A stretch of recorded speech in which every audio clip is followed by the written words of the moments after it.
start here. Come on, boys, get your food. Get over here. Help yourself to those donuts. I mean, there's a lot more than there's people. I heard there was, as compared to normal, is kind of a sparse crowd for church today. That's what I was told. Yeah. Well, that's what normally happens when pastor takes vacation. Then the people mark on their calendar. I also am taking a vacation from church. So,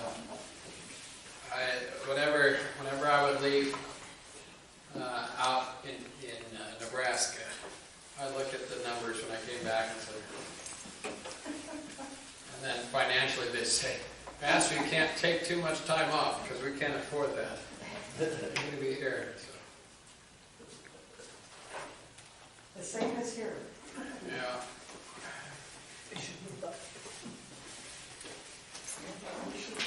It's a little bit different at my church here, though, because we got two pastors, so you don't even bat an eye if I'm not there. All right. Well, let us begin in the name of the Father, and the Son, and the Holy Spirit. Amen. Dear Heavenly Father, as we gather today to receive your gifts, to hear your word, and to receive the body and blood for the forgiveness of our sins, bless us as we dig into your word, so that may be fruitful and that we may grow in our faith. In Jesus' name we pray. Amen. So I was trying to figure out what to do for a Bible study, which I'm only there for a week. I asked Pastor Proctor, and his only thing was not the Old Testament. That's literally what he said. That's very helpful. I guess you guys just got done with what, Chronicles? Did you get done with Chronicles? Second Chronicles. How long did that take you guys? 40 years? Felt like a lot. Well, I decided then, I said, I guess New Testament. But maybe whet your appetite a little bit to a book that I just find fascinating. It's a fantastic book. It's not easy, but it's worth the time and the effort, and it's the book of Hebrews. Has anybody here actually read the book of Hebrews that you remember any of it? Yeah? Alright, we're going to go over what Hebrews is. I'm going to give you a little taste of it. I can't, of course, immerse you in the whole thing. I taught Hebrews at my congregation. I have a Sunday night Bible class that I teach. And in that Bible class, we go for an hour, Sunday nights. We stop during the summer and maybe during Advent. We hardly stop for that Bible class. And it took us a year and a half to get through this. Because I would just be on maybe two verses for a whole hour. Now, that's not saying that that's what would happen to you. If Pastor Proctor got a hold of it, he'd probably go a lot quicker. But the richness there is crazy. It is awesome. Does anybody know who wrote Hebrews?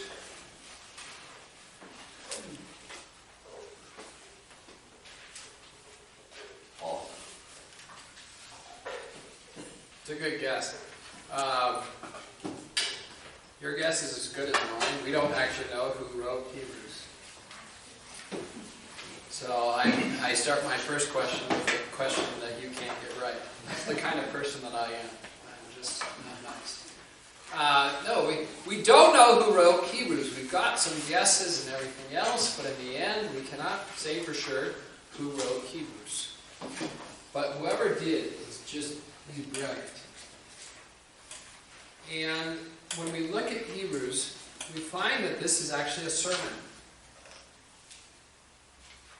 It is the best sermon that you'll ever read in your life. I don't care who delivers it. I think very highly of Pastor Proctor, but he's not going to beat Hebrews. Okay? It is a sermon that delves into so many different things, but in the end shows who Jesus Christ is, who he is not, but then speaks about the church and what she revolves around in her life. And her life revolves around the divine service. To read Hebrews is to see how important the divine service is to the life of a Christian, and to see how important it is to God himself for us to give to us, and why we take so much care. I know that when we have to miss a Sunday for church for any reason, the whole week feels like it's kind of off, right? Something's missing. Well, that's the whole point of it. There is something missing. Because what grounds you in your entire life is in the divine service, where God comes down to you and you receive his bounty, and then you give thanks to God. Okay? So, has Pastor Proctor ever talked to you about the Fort Wayne campus and their bricks? No? Okay, I won't spoil this then. So when he comes back, right? Somebody write this down. Ask Pastor Proctor about the bricks at Fort Wayne. Okay?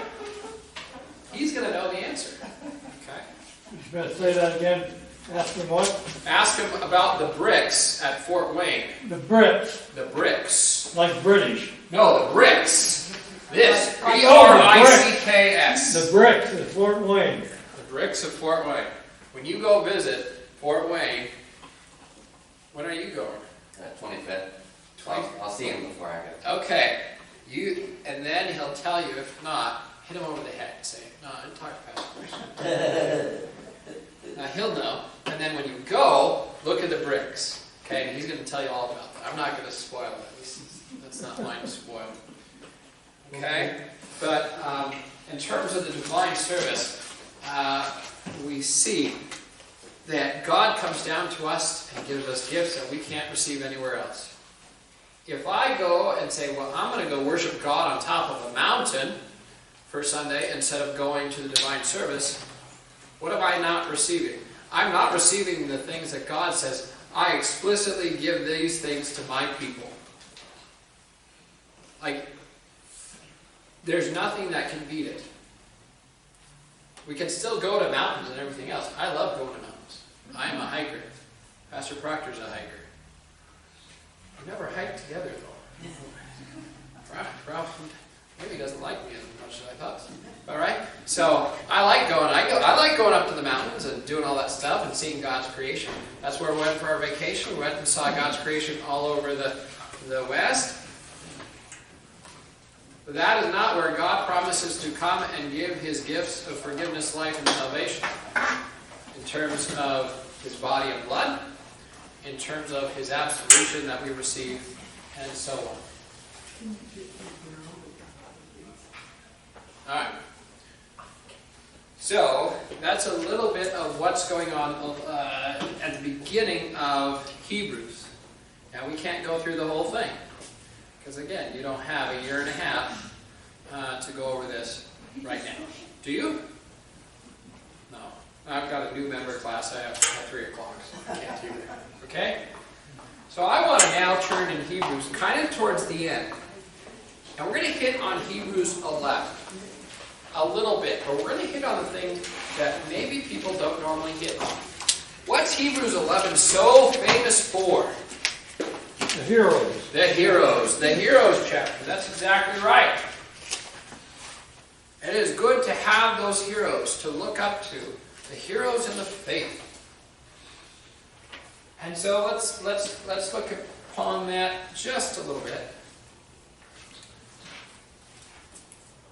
Who does he pick out? Hebrews 11. What page is that in your Bible?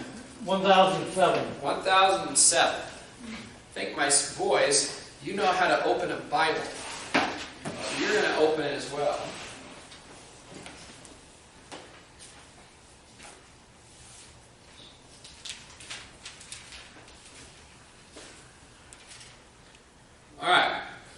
Hebrews 11, let's kind of hit the high points here of who they're talking about. We're not going to spend a whole lot of time at the beginning of Hebrews 11 because we actually spend a lot of time on that in just church normal, I think.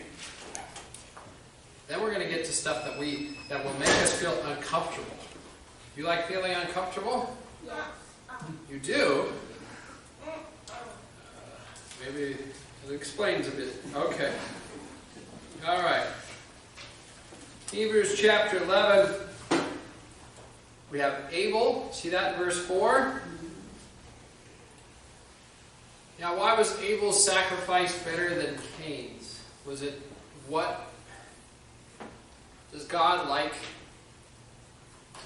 the... Because it was offered in faith. Yes. And love. And it wasn't what was offered, it was offered in faith. And what was offered that you could see was his best, correct? That's not what his brother gave. And then his brother was jealous. Then who do we get to?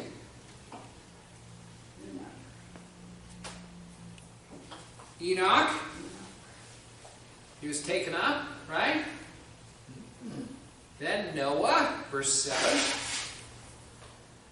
Has anybody here been to the Creation Museum in Kentucky? No? They've now built, and this is, we went to the museum before they built the ark. They now have a life-size replica of the ark. You go and see how big that is. It's just astounding. One time I kind of walked it off at Irvine, Cordy Irvine. That's where I went to school. Where was that, Pastor? That's in Kentucky. It's in the Cincinnati area. It's called the Creation Museum, isn't it? Answers in Genesis runs that. So there's some good things of Answers in Genesis, some not so good things. But it's kind of cool to see that ark. I was even watching a football game or something the other day, and they had a commercial for it. I was shocked. I was like, what? Anyway. So you have Noah, where he's just building this boat, and the people think he's crazy. And from the outside, it sure does look like it. We can see in the end, not crazy. Abraham was called to be a nomad. Will not have a home. And he went out not knowing where he was going. By faith he went to live in the land of promise, as in a foreign land, living in tents with Isaac and Jacob, heirs with him in the same promise. For he was looking forward to the city that has foundations, whose designer and builder is God.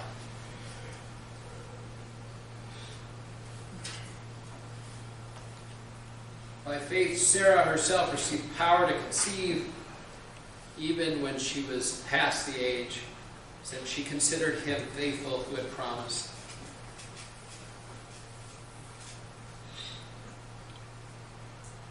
And then we go on to verse 17. What does Abraham do? He offers up. Verse 17. Offers up who?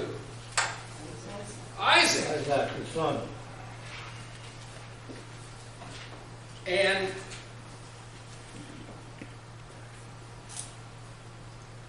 Hebrews actually reveals to us some things from Genesis that we think but we're not positive of, and then it's like, yes, we're positive of. So let's read that. Offered up Isaac, and we had received the promises, was an act of offering up his only son, of whom it is said, through Isaac shall your offspring be named. Correct? And so we have the promise, look up into the stars of the sky, stand on the seashore.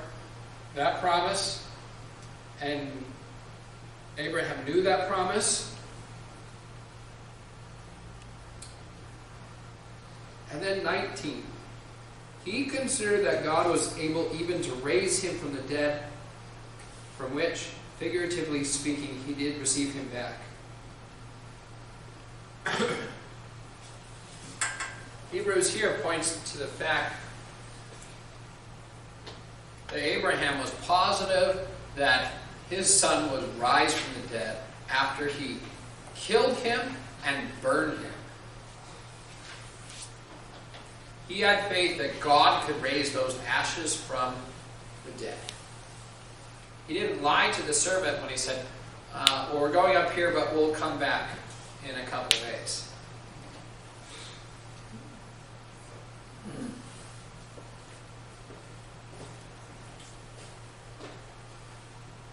All right, then we have Isaac and Jacob.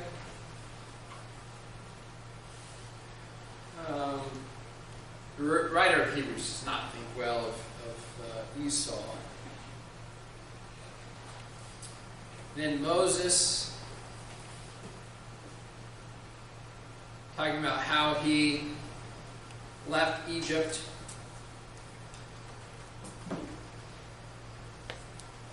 Crossed the Red Sea, and then the people of Israel crossed or were there with the walls of Jericho. Now Moses wasn't there for Jericho, right? He was not allowed to go into the Promised Land because he had tested God. He had not listened to the word of God in terms of what to do with the rock.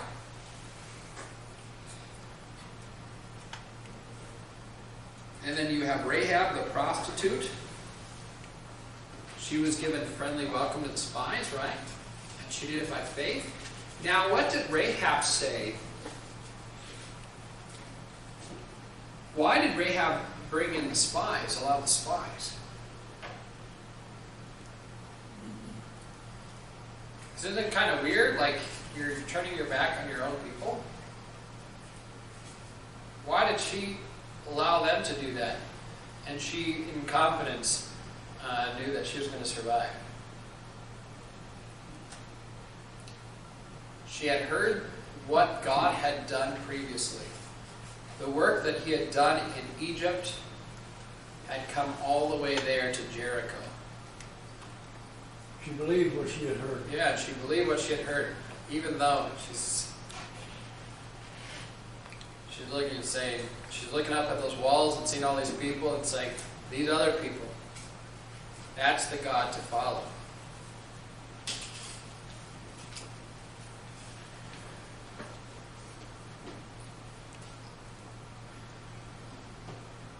And then the author says, oh, what about Gideon, Barak, Samson, Japheth, David, Samuel? Now, Hebrews 11 does not touch on the sins of these men and women, other than calling Rahab a prostitute. And we know that all these people sinned. Okay? Noah, after they got off the ark, he drank too much. He was drunk, right? Abraham did not believe the promise of God, and we therefore have the servant of Sarai having a child of Abraham. Moses, he is not, he's a murderer, and then he wasn't even allowed to go to the Promised Land. All these things. But what the author of Hebrews is pointing out is their faith. Right? And for us to look upon their faith. It's not bad to look upon the faith of others and for that to be a witness to us. We kind of get worried because we say, we don't want to be Roman Catholic, right? Because of the saints. So we might err on the other side. But that's not what this is telling us to do. To realize that they have given us a great example. And to follow that example in the good things, not the bad things. Please don't do what David did with Bathsheba. Or Bathsheba's husband. Those are not good and godly things to do. Okay, but I'm just repeating things that you guys have already heard before in Hebrews 11 because this is one of the most popular things. All right. We're going to go on less popular part of That's, Hebrews 11. that's one of the many, many proofs of the accuracy and authenticity of the Bible. Right, That God tells it like it was. right. And he identifies all their warts and flaws and Yep. everything else. And we see Christianity is different than any other religion because in Christianity, God is involved in the life of the people. And so you can disprove Christianity by showing the body of Jesus Christ. If you want to disprove Christianity, just do that one thing. All of it is taken away. Of course, there is no body because Jesus Christ did rise from the dead. And that would have been the easiest thing to do ever for the Jews and for the Romans. Because they knew that this group was going to be a thorn in their side. They couldn't do it because he had actually raised from the dead. But yeah, this kind of shows God's not afraid to put his money where his mouth is in terms of showing these people existed and your faith and what happened actually happened. It's not just a concept. You can't take Scripture and take out certain things because you're not comfortable with it and it still remain valid. It all must be there. You can't be Jeffersonian, right? We cut out the miracles. So today wouldn't have worked for him. This church Sunday would not have worked for the raising of the widow's daughter, her son, in name. All right, you guys ready to feel comfortable? Great. All right, let's read. Let's just start at 32. And let's go to 40. Does Pastor Proctor ever have other people read, or no? Not usually. Not usually. No. Good for him. I don't know. I'm just seeing what he's doing. Does he have a stool? That's the one thing he doesn't need a stool though. He has that standing desk. He likes to stand. I don't know what the problem is with that guy with the standing. All right. What more shall I say? For time would fail me to tell of Gideon, Barak, Samson, Japheth, and David, and Samuel and the prophets. So he's saying this sermon's running out of time. If you've read this sermon, you probably would have said that after chapter 3. Right? It's a long sermon. But who through faith conquered kingdoms, enforced justice, obtained promises, stopped the mouths of lions, quenched the power of fire, escaped the sword, edge of the sword, were made strong out of weakness, became mighty in war, put foreign armies to flight. Wow, that sounds like the life, right? Does that sound like that's a fun life? To stop the mouth of lions, to be victorious in these wars in which you have no shot whatsoever.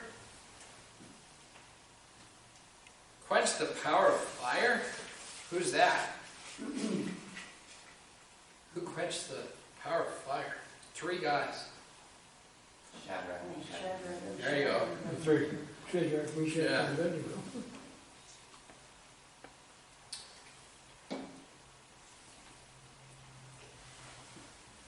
Then women received back their dead by resurrection. We saw that today. Name? Mary and Martha. Mary and Martha. And Mary herself received back from the dead, right? Her son.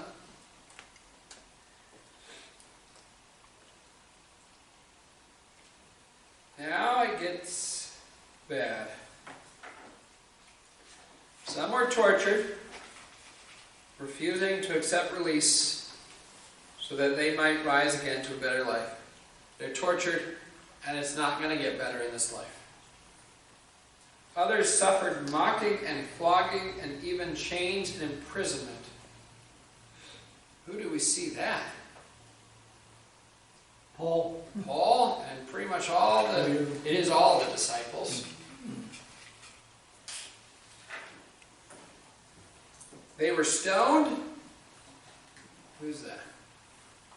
Stephen. Stephen. They were sawn in two. Ooh. Isaiah is said to have been sawn in two. Was it James? And James might have been too. I'm not sure about James. But legend is with Isaiah, I think he was sawn in two. Maybe he was put in a log or something. Yeah, I think it was put in a log with like spikes. And then it's sawn in two there. Oh, terrible. They were killed with the sword. They went about in skins of sheep and goats, destitute, afflicted, mistreated, of whom the world was not worthy, wandering about in deserts and mountains and in dens and caves of the earth. And that's the part of Hebrews 11 we don't like to talk about, because that doesn't make us feel too happy about what can occur with those in faith. That there might not be an angel of God in the fiery furnace to rescue you out of that. Now, Shadrach, Meshach, and Abednego were fine if there was no angel in there. They said so. But we get kind of worried about that. And we see in our society, they are not as tolerant of Christians, and sometimes they abhor them. They hate them. And it is going to get worse. It just is.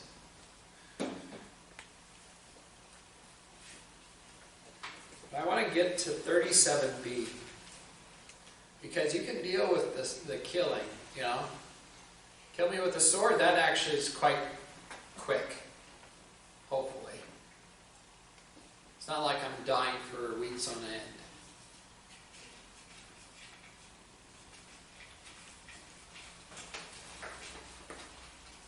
They went about in skins of sheep and goats, destitute, afflicted, mistreated, of who the world was not worthy, wandering about in deserts and mountains and in dens and caves of the earth. They had no money. They were rejected by the civilized society. The civilized society said, we want nothing to do with you because you aren't civilized like us. You believe in false things, and we abhor you. So you are going to put on these clothes that are disgusting. I mean, when we think of sheepskin, we're like, oh, John the Baptist. That's gross, okay? That's not comfortable. And then it says, they have nowhere to lay their head. They are cast out of the cities and the towns, and they are made to live wherever they can find, in the mountains or in caves, because the world does not want them. We are still allowed to live in our houses, right? Nobody's coming after me and saying, you gotta leave Phoenix or Glendale because you're a Christian. You cannot have anything here. I've not been told that. Might have a few people angry at me when I'm walking around in my clerical or whatever. But look at what they're going through. And the world, in casting them out, thinks that they are doing something godly. They are following the gods of this world. Whether it be an actual false god, like the god of the Muslims, or whether it be the false god of this time, which is the me, in which I dictate who God is and what he does.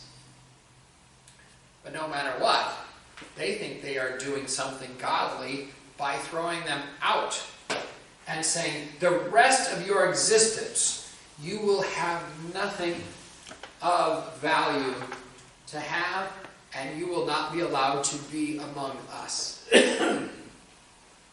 And why? It is for the simple fact of who they are as believers in Jesus Christ. We're seeing more of that today. We are. And who'd ever believed it? Yeah. If somebody would have said 50 years ago, the day is coming when Christians are going to be persecuted in the United States, they'd have looked at you like you were crazy. And so that's why I wanted to open and look at this from Hebrews 11, because this is closer and closer to the actual reality. This is closer and closer to say, we are getting closer to real persecution, where they'll take our jobs, they'll take the things that we have, they'll take our houses. It is a possibility. And it won't be the first time it happens.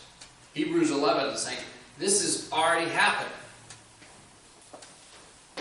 But guess what he says? There's something hidden in there that is amazing in that verse.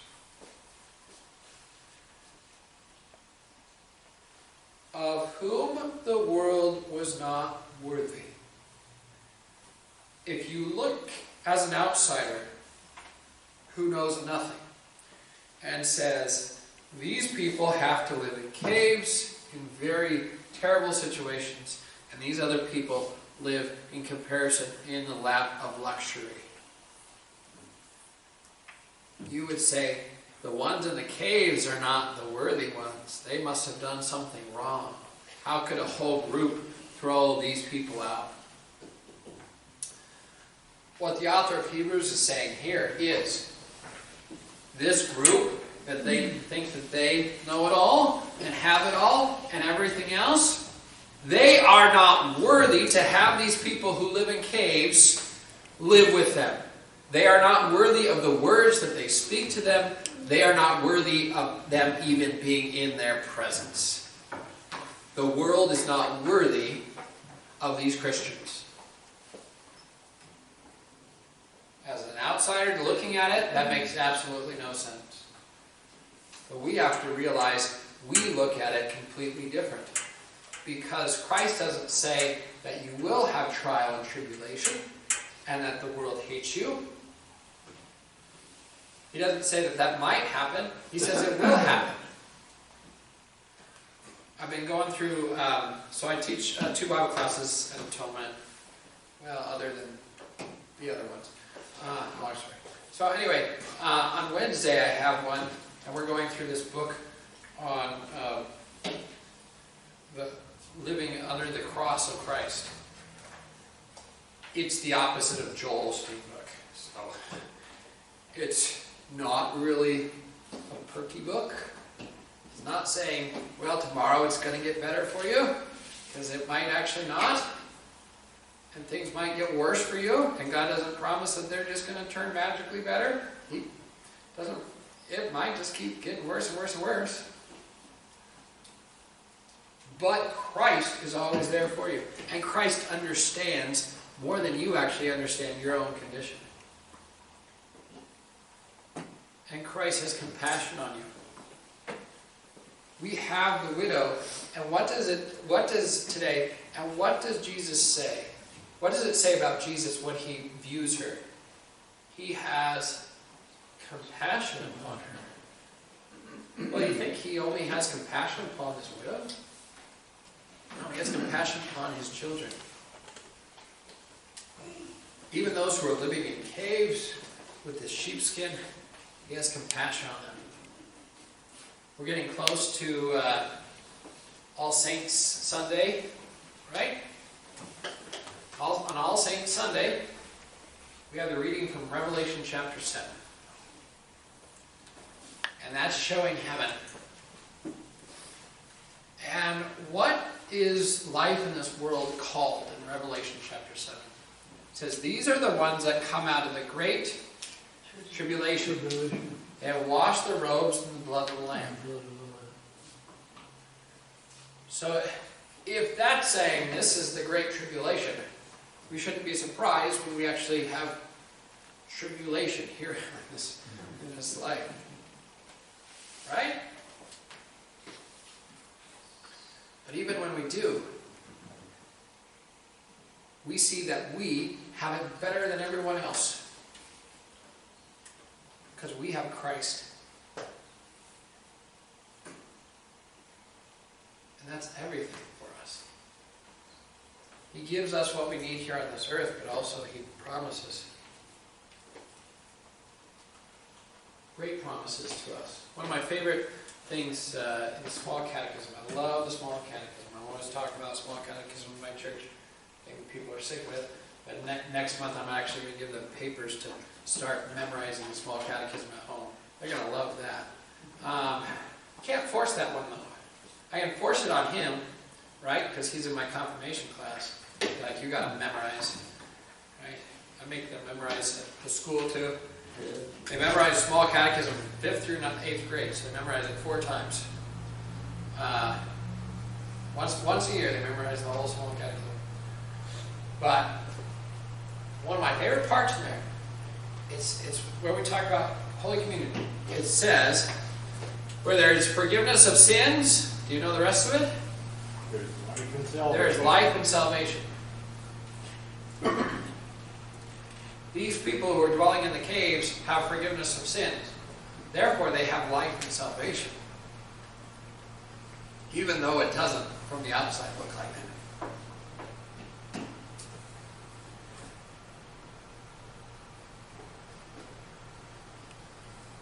Then it says, all these who have commended through their faith did not receive what was promised. So talking about those in the Old Testament, there was a promise made. And it wasn't just the earthly benefits. Since God has provided something better for us, that apart from us they should not be made perfect. What did He give to those listening in Hebrews chapter 11 when they're hearing this sermon? What did God give to them that He never gave to Noah? Or to Abram? Or to Sarai? Or to David? They did receive forgiveness.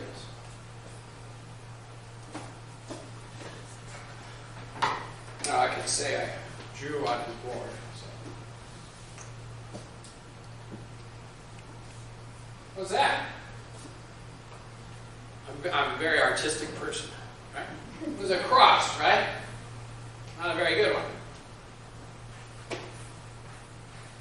They had not received Jesus Christ because Jesus Christ hadn't come yet for Abram. He wasn't there yet. Had He taken on flesh yet? No, you know that. We said that in the creed today. So in Hebrews 11, he continues to point to say, you are more blessed than Abraham, Isaac, and Jacob, and David, and everything else, because you have seen the fulfillment of the promise. You have seen the fulfillment of the Savior. You are more blessed than they are. You ever thought about that?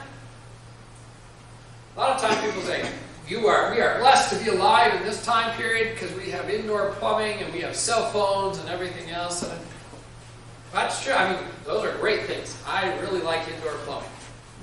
I even have stories from when I was a pastor out in Nebraska, and I had people who went to school at the church out in the country church. They tell me, and these are people in their 60s, telling me how they would go and use the outhouse while they went to school, right?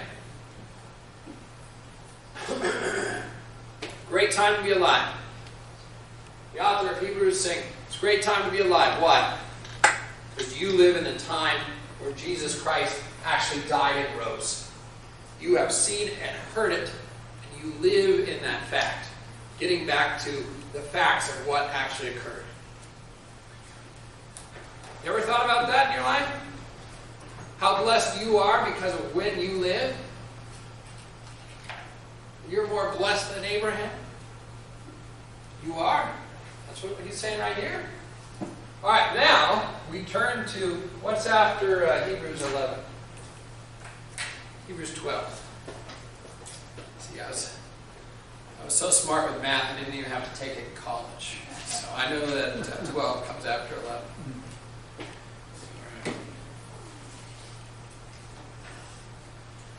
Well, how many of my kids are going to fall asleep before 12:15? That's my question. All right. Therefore, what's it therefore mean? If I say therefore, what does that mean? Consequently? Yeah, so I should have paid attention to what came right before this, right? So if you're like zoning out the other, and then your professor says, therefore, you're like, oh no, I have to have known what was said before in order to understand what's now going to be said. Well, I just told you what was before. And luckily, if you forget what I said, you have the Bible there in front of you. Isn't that great? You're also blessed to be in a time where you have the Bible translated in your language. That's not always been the case. And you actually have your own personal Bible. That's not been the case for almost everyone. All right. Therefore, since we are surrounded by so great a cloud of witnesses, that's the whole chapter 11, correct? Let us also lay aside every weight and sin which clings so closely, and let us run with endurance the race that is set before us. So, with the therefore, before the therefore, we were looking backwards at those heroes of the faith. And then the author is saying, turn. Where are you turning to? Yes, but also your life too. So you're turning you're not still in the past. You're looking now because you have the knowledge of what happened in the past. There's the idea that those who do not study the past are doomed to repeat it, right? Here, it's you know the past, therefore this is a great blessing to you as you go forward because now you're running a race. Now for most of us, that does not sound fun right now. I do not feel like running a race. Do you? You do? Okay, good. You have a few. I used to run and then I found out my body feels a lot better when it's not running. So I just stopped doing it. But we also, in the past, we know the sin. What's he saying? All this sin and every weight which clings to you, throw it off. Throw it aside. Let us run with endurance the race that is set before us. And how do we do that? We see in verse 2. And this is key to being a Christian. So let's look at verse 2. 12, verse 2.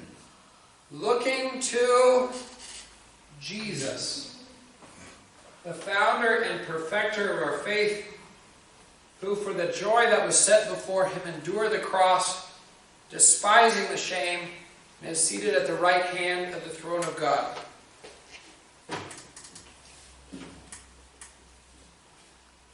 As a pastor, I have people who come to me all the time saying, Pastor, what should I do? What should I do with this thing or that thing? You know, which football team should I root for? Should I root for God's team, that is the Broncos, or the Devil's team, the Raiders? I say root for the Broncos. Hopefully I don't have any Raiders fans in here. No, they ask me more important things like that.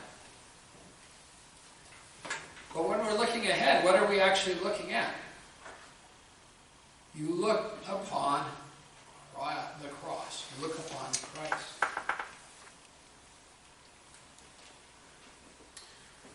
Luther said,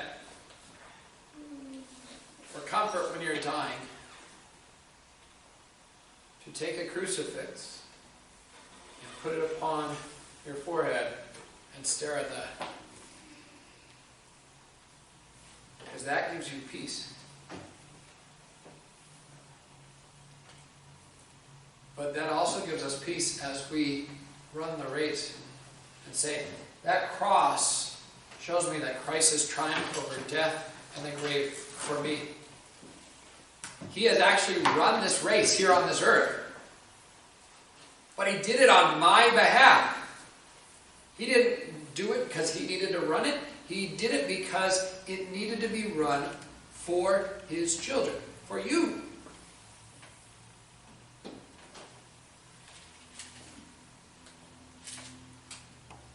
Christ founded the faith. What do we say about Christ in terms of creation? Through him all things were created. Yeah, so we have John 1. I don't know. Let's see, you guys are... So you have John 1, which is normally the Christmas Day gospel. The beginning was the Word, and the Word was with God, and the Word was God. The second person of the Trinity has always been. Founder and perfecter of our faith.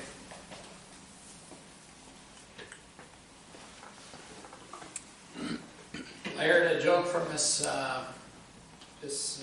guy who's Jewish, and somebody asked, "Are you a practicing Jew?" And then he said, "No, I'm not practicing. I've perfected it." Quite tongue-in-cheek. I'm guessing that guy doesn't go to any church knowing that guy. But we have not perfected the faith. It's Jesus Christ who has perfected it on our behalf. And then he gives us that faith. Now, where do we hear about that in its the faith that is given to us in its greatest revealing in the small catechism, you know? Yes, right answer. Third article. I believe that I cannot by my own reason or strength believe in Jesus Christ my Lord or come to him, but I have been called by the gospel, enlightened by the gift, sanctified and kept in the true faith. I believe that I cannot by my own reason or strength believe in Jesus Christ my Lord or come to him. He is the perfecter of faith. And so when you look at your baptism, when you look at Romans chapter 6, which speaks of where Jesus, in your baptism, you die in the death of Jesus Christ, but it also says, what about after that? You are raised. Because he is the perfecter of your faith, you, through your baptism, you participate in his death and resurrection. You receive the benefits of that.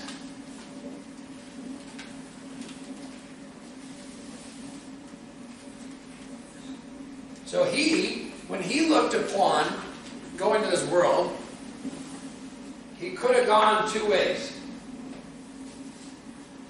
The first way that was set before him from the devil, right?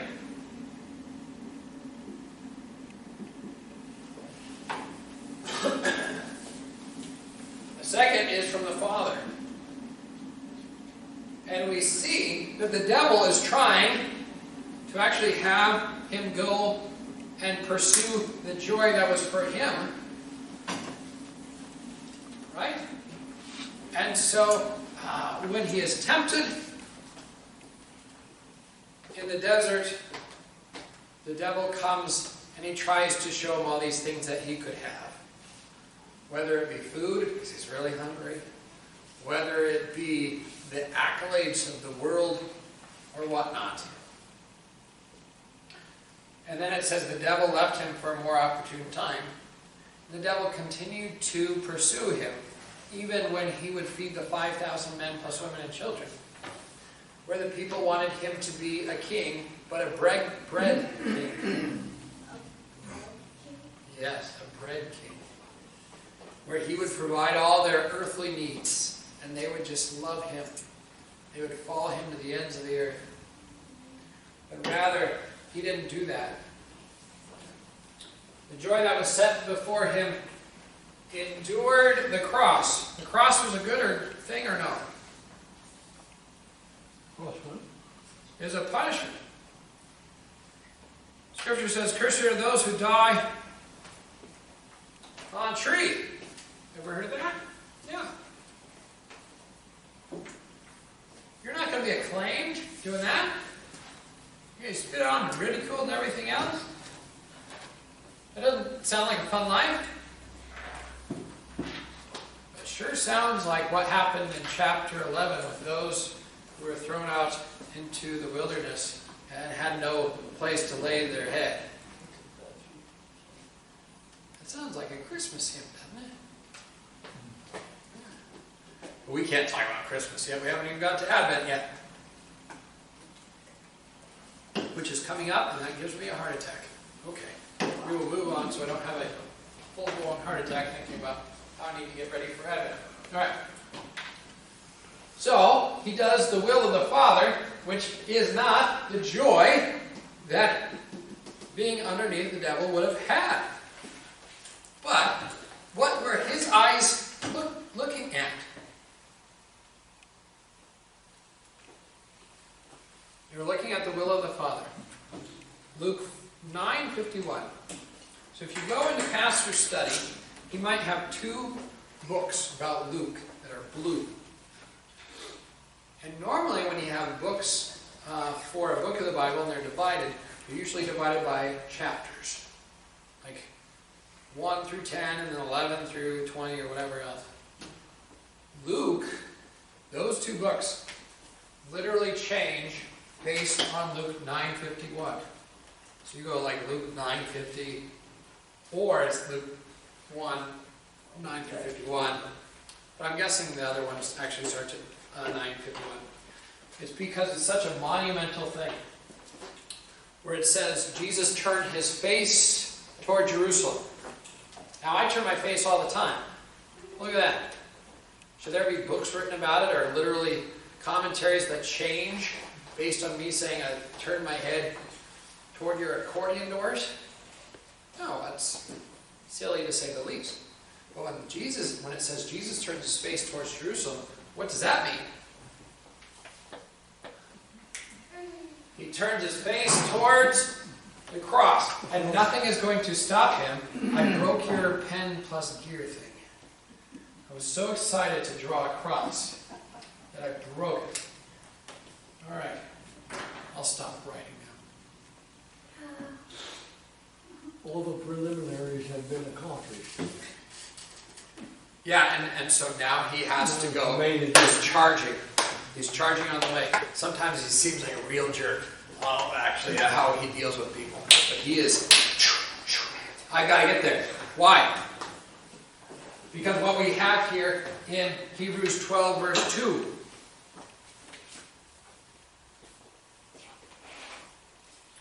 Looking at Jesus, the founder and perfecter of the faith, who for the joy that was set before him endured the cross, despising the shame, and is seated at the right hand of the throne of God. Now, we're not going to get the next segment because it talks about life, that what this race looks like. In the end, it's a race lived under the cross with the idea of you doing your vocation and abhorring what is evil, but also doing this together. We are a very individualistic society, just me, myself, and I in terms of my relationship with God, and not looking at the bigger and why we're here for each other. But it says here at the end of verse 2, is seated at the right hand of the throne of God. Do you know how he got to be at the right hand of the throne of God? Why he was allowed to do that? And this is from Hebrews. Again, I'm telling you, Hebrews is such an awesome book. After you read it and dissect it and everything else, your eyes are going to just be You're going to see so many things in church. It's like, holy cow, this is right here and here and here and here. But he entered and was seated at the right hand of God in heaven.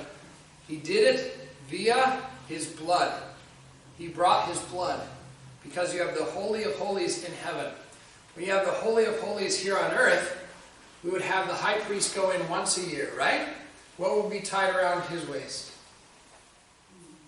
A rope.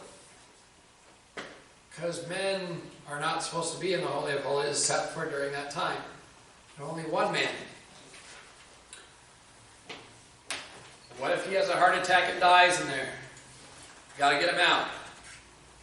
Well, the next person goes in, they're not allowed there. What happens when you go in there where God says you're not allowed to go? You die. We would have like one guy left in the world. He's the guy that said, I'm not going in there. Right? So they would tie a rope around him. But, and this is the major thing, he would bring blood in for his sins and then also the sins of the people. And he would sprinkle this blood. Jesus goes into heaven and he brings his blood, not for his sins, but for whose sins? Yours. And the Father sees that blood and he says, this is acceptable. And therefore, Jesus is allowed to sit at the right hand of the Father because he has done the will of the Father. When we think of the right hand of the Father, we think of a step down. So you have the Father and then the Son. At the right hand of the Father in heaven, they are on the same parallel. They are on the same plane. He has done the will of the Father. He has been the good and faithful servant who forsook what the devil desired for him to do, but rather did the will of the Father. And for whose sake? For your sake. And Jesus is still there at the right hand of the Father, and he is the interceder. He intercedes for you, on your behalf. That's why when you say, Dear Heavenly Father, da-da-da-da-da-da, in the name of Jesus Christ, Amen. I can speak to you because of what the Son has done, and he intercedes for me. That's why we don't need intercessions from the saints. We have Jesus Christ.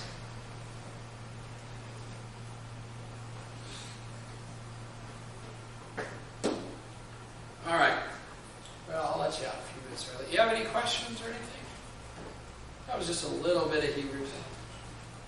What we covered, how many verses?